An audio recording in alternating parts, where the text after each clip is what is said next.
Jadi untuk pemakaian AI dia bilang kalau kita pemakainya apakah penting jika keluarannya akurat? Kalau keluarannya akurat penting, iya. Jadi kita harus memverifikasi. Kalau keluarannya akurat tidak penting, ya boleh pakai ChatGPT. Jadi kalau penting nggak boleh sembarangan gitu ya. Kalau nggak penting ya udahlah pakai. Ya semua juga tahu ya. Tapi kalau dia perlu hasilnya akurat, kita pakai AI, kita harus memiliki. Apakah Anda memiliki kemampuan untuk memverifikasi? Jadi kita harus verifikasi lagi sih. Record lagi nih. Selamat pagi, Bapak Ibu dan dokter sekalian. Selamat pagi, selamat siang. Terima kasih kehadirannya semuanya. Kita ini lumayan loh ya, dari semua ada kedokteran ada, dari Fakultas Kedokteran Gigi juga ada, psikologi ada, lalu kemudian dari PES juga ada, dan dari MERIN. Luar biasa. Terima kasih untuk semangatnya Bapak Ibu dan dokter semua. Semoga nanti ke depannya lebih lagi. Saya cuma mau juga berterima kasih kepada tim dari Pak Feli, Dr. Joe, lalu juga pembicara hari ini Dr. Steven, Dr. Andre.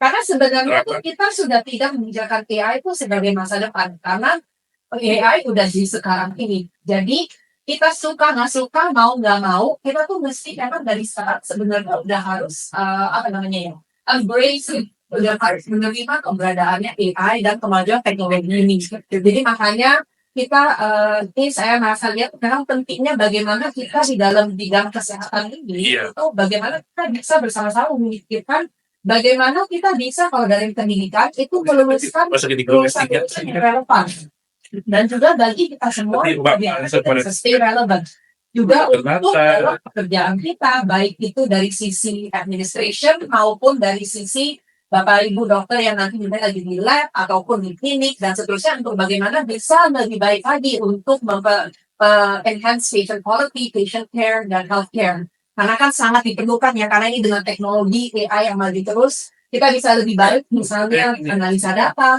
lalu kemudian diagnosa dan seterusnya. Nah, jadi saya sekali ke tim yang bersedia, saya dorong terus untuk mengadakan sesi ini, dan untuk September kita mengadakan Health Sciences National Conference itu supaya kita bisa terus menggiat untuk terus mengajak diskusi, memikirkan itu bagaimana kita bisa lebih baik lagi menggunakan maksimalkan AI dan teknologi di dalam bagian bidang kita masing-masing. Jadi kita hari ini visit research dan nanti juga banyak yang direncanakan oleh Bapak Ibu ini, dan mungkin nanti ke depannya dari Bapak Ibu yang hadir hari ini mungkin juga akan berganti yang diminta, boleh tolong dong bawakan bicara sesuatu, diskusi sesuatu, sesi sesuatu, supaya jadi di semua bidang kita bisa sama saling terus menggali pikiran dan kita berdiskusi bersama-sama, kolaborasi lebih banyak.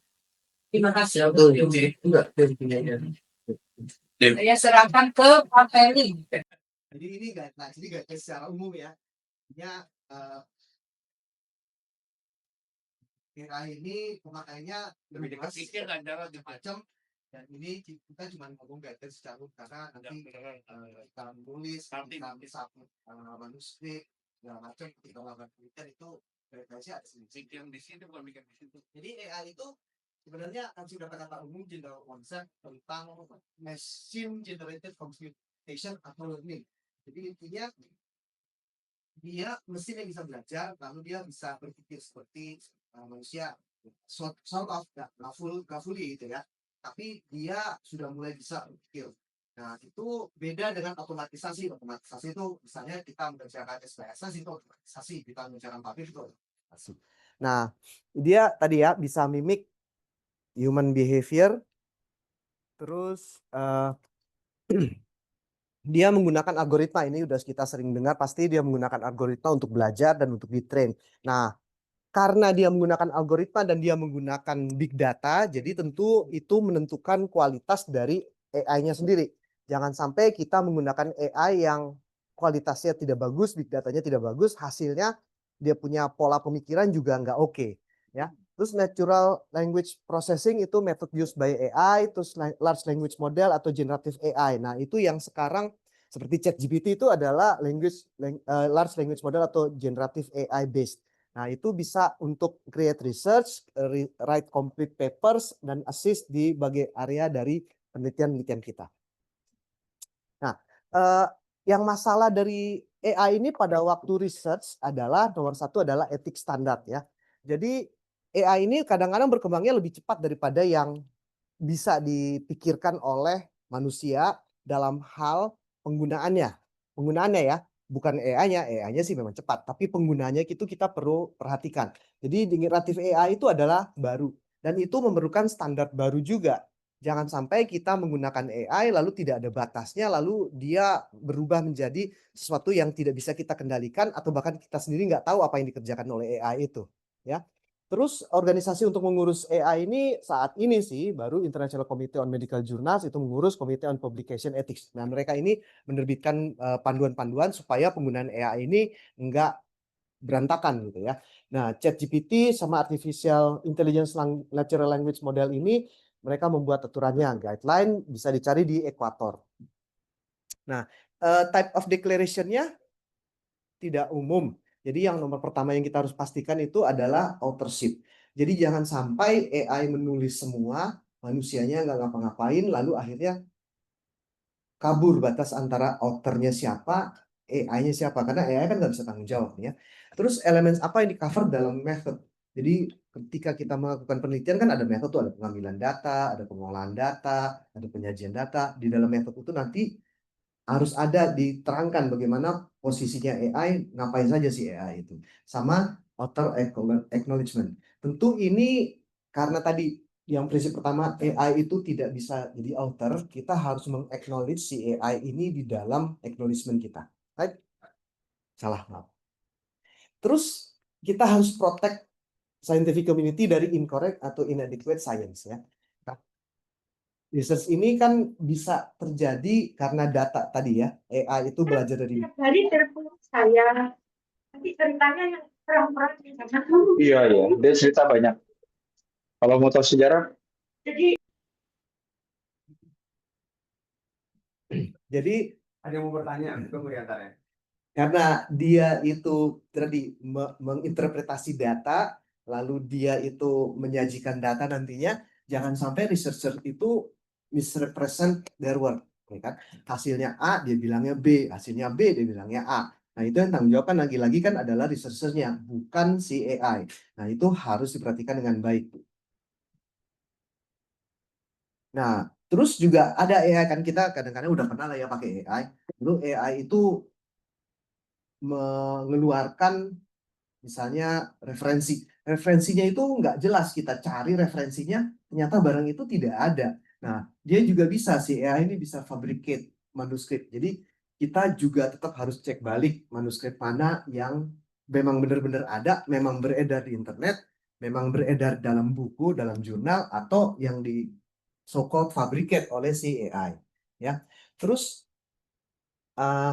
kalau penggunaan AI untuk falsified data itu dapat mengacaukan topik-topik kita, inquiry kita. Nah, studi result itu seharusnya bisa memboosting kredensial dari individual dan di satu sisi dia bisa over influence atau bisa meng-create sesuatu yang sebenarnya diharapkan oleh yang mensponsori misalnya atau dari peneliti itu sendiri.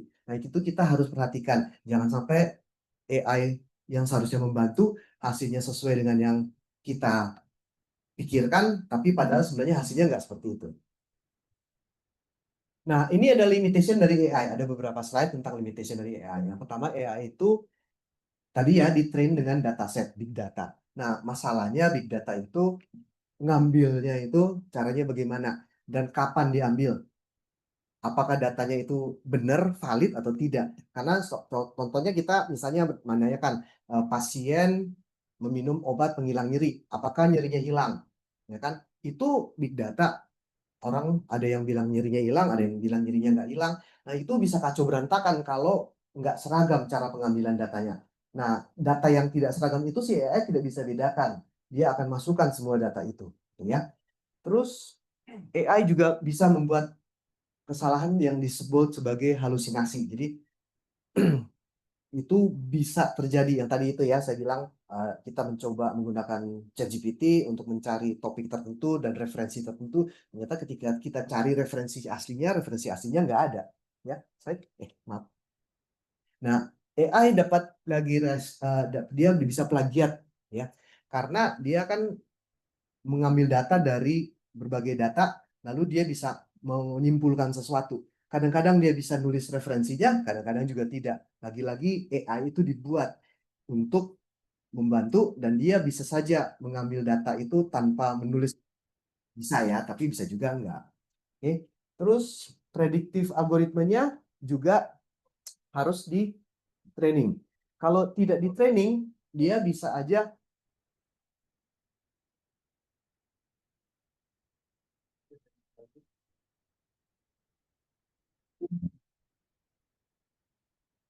ya ada common themes atau ideas. Nah, dia bisa bias terhadap ide baru, ya. Jadi lagi-lagi AI itu kan perlu di training. Kalau dia tidak di training, lalu dia sudah biasa dengan kalimat search kita, lalu ketika kita bikin kalimat search baru, lalu dia bisa saja bias dengan yang sebelum-sebelumnya kita sudah teliti, gitu ya.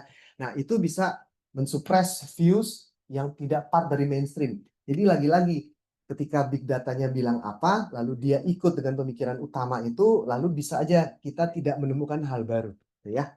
Artinya kita mau meneliti, misalnya kita mau meneliti apakah obat hipertensi bermakna menurunkan tekanan darah. Lalu karena kebanyakan penelitian, kebanyakan data menurunkan tekanan darah, lalu dia bisa saja bias ke arah sana dan mengatakan bahwa obat menurunkan tensi kok. Padahal sebenarnya kita lagi meneliti apakah obat yang ini menurunkan tensi atau tidak, ya.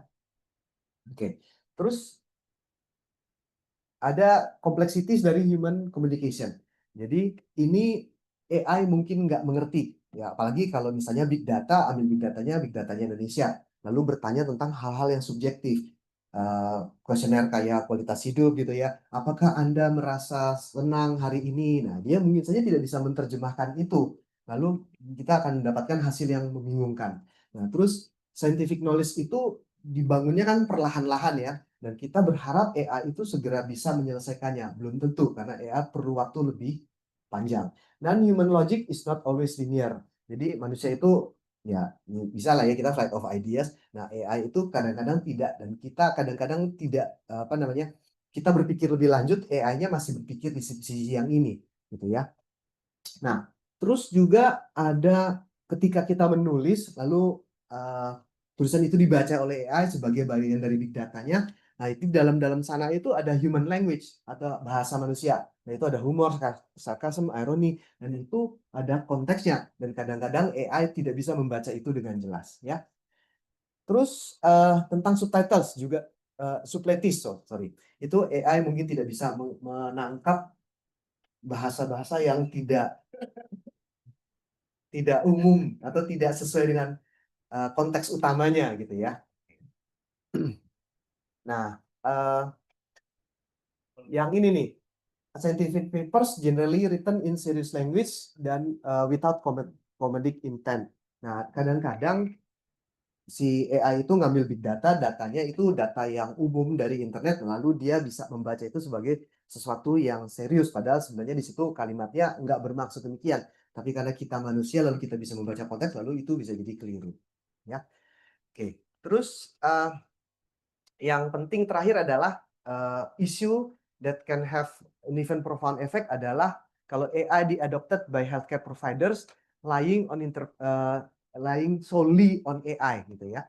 Karena lagi-lagi ketika kita mendiagnosis itu tidak seperti mendiagnosis mesin. Kalau mesin itu akinya voltasenya berapa, terus dia punya tebal apa namanya pipanya berapa, itu bisa diinterpretasi secara mutlak. Tapi kalau manusia seperti misalnya gula darah 125, 126 itu bukan interpretasi mutlak.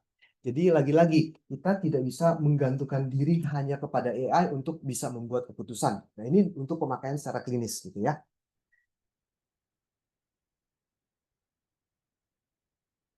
Oh, nggak nyala, Bu. Slide berikutnya aja, Bu. Iya kali. Oke. Nah, ini ada black box of AI ya. Jadi dataset dari AI itu di-train dan di continue untuk train. Nah, itu di ditrain oleh satu perusahaan tertentu, gitu ya. Nah, kadang-kadang perusahaan itu atau kadang-kadang mungkin bukan kadang-kadang ya, tapi sebagian besar perusahaan itu tidak menjelaskan kepada publik bagaimana caranya data mereka ditrain atau komputer mereka, AI mereka ditrain untuk menginterpretasi data. Jadi kalau kita pakai large language model ini, kita kadang-kadang tidak tahu berapa banyak informasi yang sudah dipunyai oleh AI tersebut dan bagaimana cara mereka mendapatkan kesimpulan tadi kalimat-kalimat yang pertama ya. Kalau lower inputnya berarti low quality responsnya. Nah, itu si AI harus di ongoing. Lagi-lagi kita memang tergantung dari AI-nya sendiri yang kita pakai. Kita harus tahu ini AI produksi siapa, bagaimana datanya diolah dan seterusnya. Ini ya black box dari AI. Nah, terus tadi ya tentang penulisan atau research dia tidak bisa jadi kriteria untuk author ya. Kalau author itu apa? Author itu seharusnya dia bisa kontribusi terhadap konsep, desain, acquisition, analisis, interpretasi dan drafting work, reviewing critically secara intelektual dan bisa final approve dari artikel yang mau dipublish sama dan lagi tuh be accountable for all aspects. Jadi kalau tidak memenuhi semua syarat ini itu tidak bisa menjadi author ya. Jadi kalau AI bisa melakukan 1 2 3 ya anggap aja dia bisa lah ya. Sekarang kan kita bisa melakukan apa tadi tuh konseptuasi atau desain dari work, nanti Dr. Steven, Dr. Andre akan menerangkan ya kan. Terus analisis nanti mungkin Pak Feli, terus drafting Pak Feli dan perpustakaan. Final approve ya bisa lah ya. Tapi dia tidak bisa accountable. Tidak bisa kita meminta AI untuk bertanggung jawab. Artinya bertanggung jawab tuh kalau penelitiannya kacau, lalu kita ingat, oh peneliti A bikin kekacauan interpretasi data. Nah itu kan tersebar tuh di satu dunia, lalu bisa. Tapi kalau AI kan nggak mungkin kita menyalahkan yang memproduksi AI-nya sebagai salah. Oke, terus dia tadi ya harus didescribe ditulis di acknowledgement bahwa dia penelitian itu dibantu oleh AI dan harus dituliskan programnya apa, ya.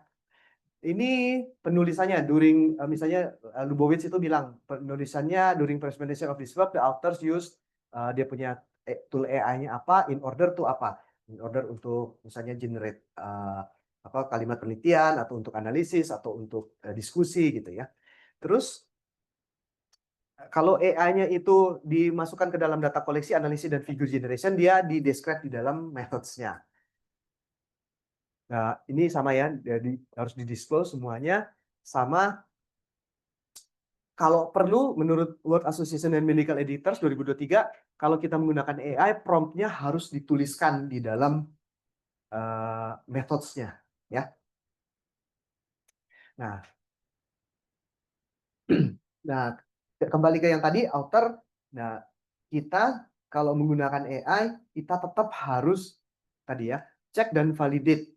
Nggak boleh AI-nya tulis, habis selesai AI-nya tulis, udah kita submit. Enggak, kita harus baca lagi, kita harus lihat lagi dia ngomong apa sebenarnya si AI itu, dan apakah cocok dengan maksud yang kita ingin sampaikan. Dia bisa membantu, tapi kita tidak boleh menyerahkan sepenuhnya. Terus, dan ini nih yang agak-agak sulit nih ya, check all references to ensure appropriate text provided sama real and not fabricated. Jadi seperti tadi saya bilang bahwa kadang-kadang si AI generatif itu bisa menuliskan referensi yang ternyata kalau kita cari di internet itu nggak ada barangnya. Jadi kita harus cari judulnya benar itu, referensinya, terus penulisnya benar itu, dan isinya benar itu. Gitu ya. Jadi kalau misalnya kita punya referensi ada 20 atau 30, kita harus cek lagi satu-satu itu benar apa enggak yang ditulis si AI itu. Dan datanya benar apa enggak. Kadang-kadang enggak ada itu datanya. Ya. Dan itu ya, human authors harus final responsibility for the language used. Oke. Oke. Nah, ini sebelum submitting. Ini tabelnya sih bilang dari ini ya, International Committee Medical Journals Editors atau Committee for Publication Ethics yang harus diperhatikan ketika kita mau submit ada penggunaan AI di dalamnya adalah keep records dari system use, data use sama queries entered. Jadi itu kayak prompt-nya gitulah ya sama datanya. Terus check references, itu tadi udah disebut. Terus assure all concepts are appropriately attributed. Jadi konsep penelitian kita benar apa enggak. Terus cek paper from plagiarism. Terus assure the language unbiased and inclusive lah, ini nantinya harus dibaca lagi semuanya. Terus field of inquiry independently to assure validity of AI generated, sama cek jurnal dan publishers tadi ya, sama harus dicek ke masing-masing badan yang atau perkumpulan yang mengeluarkan panduan untuk berbagai jenis penelitian. Nah, ini application AI in healthcare. Oh, ini biasalah ya. Ini kan secara umum aja. Dia ada diagnosis, screening, preventive treatment, public health surveillance, predicting disease outcome, therapeutic, clinical decisions making, sama complex data analysis. Ini secara umum aja ya, saya lewat aja. Ini tadi prinsipal ethical principle dari AI-nya. Nah, ini kalau mau melakukan penelitian harus ada checklist ini yang dipenuhi ya. Objektifnya project objective dan functioning of the AI tool. Jadi itu kita harus cantumkan. Teknologinya harus kita gunakan. Teknologi AI apa yang kita gunakan? Funding ya biasa lah ya, kredensial biasa. Type participants biasa, participant recruitment methods ini juga. Terus risk involved management strategies biasa, treatment biasa. Nah, ini potential benefits of AI tools. Describe potential benefit of AI tools untuk participants-nya kah, untuk clinical medical science, health system, social economy, society, community enhancement dari service. Kita harus menyebut kegunaan dari AI dan apa yang kita mau dapatkan dengan penggunaan AI ini. Ya. Terus evidence. Nah, ini harus disebut juga ya, bagaimana AI teknologi dalam hal akurasi, validity, efficacy, dan performance. Sama accountability dan monitoring. Oke. Ini informed consent biasa kalau ini sih, terus right. Oke. Nah, ini berbagai jenis guidelines yang digunakan untuk berbagai jenis penelitian. Jadi yang saat ini ada nih Tripod, Spirit, EMG, Consort, GDRML, Start, Decide. Nah, ini adalah berbagai aplikasi atau AI, guidelines yang harus digunakan ketika kita mau menggunakan AI dan kita harus menganalisa, gitu ya. Jadi misalnya Tripod itu untuk diagnostik dan prognostic prediction model. Nah, itu ada dia punya checklist, nanti kita harus penuhi. Spirit misalnya untuk reporting AI trial protocols, itu juga harus terpenuhi. MG itu untuk link data, terus clinical trials Consort AI. Jadi kita harus melihat lagi di dalam guidelines ini mana saja poin-poin yang harus kita penuhi supaya tulisan kita bisa oke, gitu ya. Kalau zaman sekarang misalnya kita menggunakan Consort deh gitu ya, Consort nomor 4 tuh Consort ya. Itu kan kalau Consort kita pakai clinical trials biasa. Tapi kalau clinical trials menggunakan AI, itu ada Consort AI namanya. Jadi kita punya guidelines yang berbeda. Nah, ini bagaimana mereport penggunaan AI di dalam jurnal ya. Jadi ini saya ambil salah satu contoh dari JAMA ya. Sebenarnya sih tiap-tiap itu pasti beda ya. Ada JAMA, ada Lancet, ada BMC segala macam, mereka punya masing-masing. Tapi secara umum yang ini mewakili. Jadi pertama AI use in manuscript preparation. Jadi ini yang harus disebutkan. Name of AI-nya, versionnya, manufacturer, date of use-nya, description dari AI-nya, dan confirmation that author takes responsibility. Ini untuk penulisan ya. Terus jika AI-nya digunakan di dalam research, jadi harus tadi ya, yang tadi tuh guidelines itu dia di follow. Terus avoid inclusion of identifiable patient. Nah, itu yang masalah juga ketika kita mau menggunakan AI untuk menganalisis data. Itu jadi masalah karena kalau kita yang menganalisis data, kan kita tahu datanya itu sama kita. Tapi kalau kita menggunakan AI untuk menganalisis data, berarti data itu kan kesebar juga ke perusahaan AI-nya secara internet. Jadi di situ masih letak masalah. Dan itu mesti hati-hati ya. Oke. Terus beware of copyright and intellectual properties ya. Text, image itu generated by AI itu benar punyanya AI atau dia ngambil referensi dari tempat lain. Mati juga. Bu, lanjutin Bu.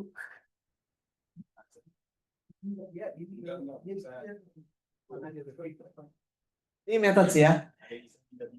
Iya. Jadi ini methods ya. Methodsnya sama ya, studi design, terus bagaimana AI-nya di-use pada spesifik aspek dari studinya, Terus large language modelnya itu provide dari name platform atau program tool version manufacturer segala macam. Pokoknya identifikasi atau nama dari dia punya toolsnya.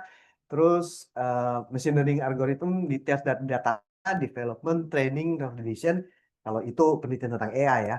Terus metric used to evaluate performance algorithm, bias, discrimination, calibration, classification, sama methods to address missing data. Ya kadang-kadang data hilang. Ini juga ada bagaimana AI itu menangani data hilang. Kalau SPSS kan bisa tuh data hilang kita buat. Tapi kalau yang ini harus disebut lagi kalau AI ya. Terus institutional review board atau ethical review. Jadi ini harus ada ya. Terus describe metode atau analisis bagaimana AI related teknologisnya atau methodologic biasnya ada inaccuracy ya. Sama sensitivity analysis, sama terakhir data sharing statement, jadi code-nya di-share. Ini itu tadi sama ya, ada konsep AI, spirit AI, claim, minimar, decide AI, sama recommendation for reporting machine learning analysis in clinical research. Ini contoh-contohnya dari si JAMA tadi. Ini result. Result itu provide performance assessment against standard can include effect size dan measures of accessibility. Misalnya 90% confidence interval, likelihood ratio segala macam. Dan itu harus mengadres methodological bias dan population representation. Nah, kalau dia generated text atau content ada di dalam figur atau tabel, harus ada source-nya supaya bisa dilihat licensing-nya segala macam. Oke, untuk discussion, nah ini nih, discuss the potential of AI related bias ya, dan apa yang sudah dilakukan oleh author untuk mengadres dan memitigate bias itu. Jadi lagi-lagi kalau ini adalah tulisannya manusia, maksudnya kita menulis, kan kita jelas-jelas nanti si reviewer dan si editor melihat bagaimana kita menulis. Tapi kalau ini AI, kita harus mengadres bagaimana AI itu mungkin ada bias ya. Terus potential of inaccuracy AI generated content. Dan apa yang harus dilakukan untuk mengidentifikasi dan manage masalah inaccuracy dari kontennya itu. Sama generalisasi, ini biasa lah ya, generalisasi dari penemuan tertentu kepada populasi secara umum. Oke, ini contoh aja. Saya coba ambil satu dari konsort. Ya, kalau ada yang mau bikin clinical trial terus pakai AI, dia ada ini nih, apa namanya, poin-poinnya itu title abstract, identification of randomized trial in the title, indicate intervention involve involves AI machine learning in the title. Jadi dia harus sebut kalau kita bikin penelitian tentang clinical trial dan ada AI di dalam tadi judulnya atau idenya kita harus sebut ya. Terus misalnya background dan objektif tuh. Explain the intended use of AI intervention in the context of clinical pathway. Apakah clinical pathway-nya ada peran AI-nya ya. Terus intervensi, terus AI algoritmenya kapan dipakai, input datanya, bagaimana AI interventionnya, segala macam. Terus randomisasi juga sama, terus result sama juga, sama ini nih, harms ya, describe result of any analysis of performance errors. Jadi artinya kalau ada gangguan atau masalah ketika kita melakukan clinical trial lalu ada itu perlu dilaporkan, bagaimana itu dilaporkan oleh si AI.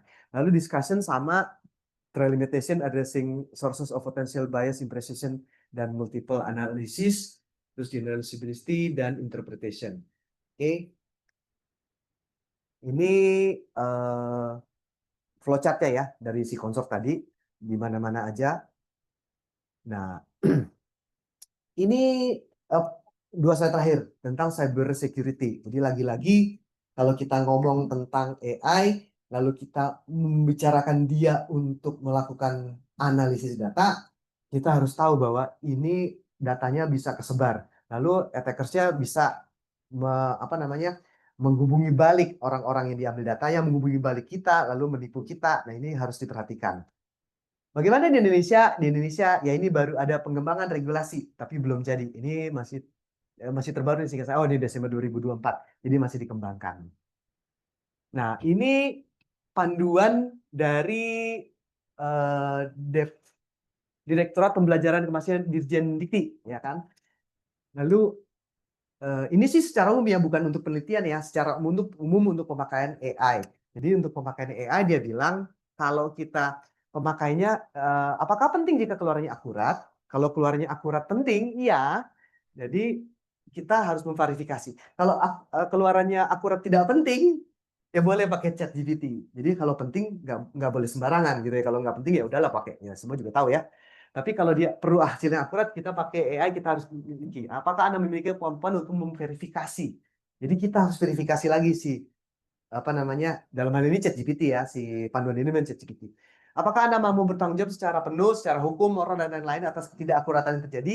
Tidak, jangan pakai, tidak aman. Kalau Anda bisa bertanggung jawab, memungkinkan untuk menggunakan ya. Oke, terus nah ini kalau si dosen, ini dosen ya secara umum ya untuk penelitian kayak untuk bikin kuliah kayak untuk bikin apapun, nah dia harus menetapkan materi konten yang dihasilkan secara AI perlu disampaikan.